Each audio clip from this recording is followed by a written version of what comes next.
झारखंड जैसे खूबसूरत प्राकृतिक सौंदर्य के बीच जो एक डर और भय का माहौल नक्सलियों ने बना रखा था, जहां हमारे यहाँ के आदिवासी मूलवासी अपने प्राकृतिक सौंदर्यता के साथ शांत वातावरण में जीवन व्यतीत कर रहे थे, उन जगहों पर नक्सलियों ने अपनी जड़ें जमाकर हमारे राज्य के भोले भाले ग्रामीणों को दिग्भ्रमित कर एक खूबसूरत वातावरण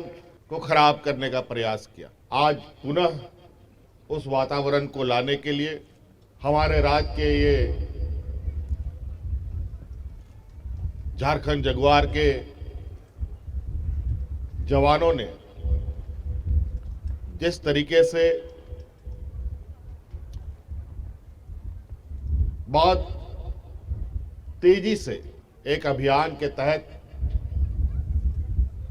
नक्सलियों पर काबू पाया,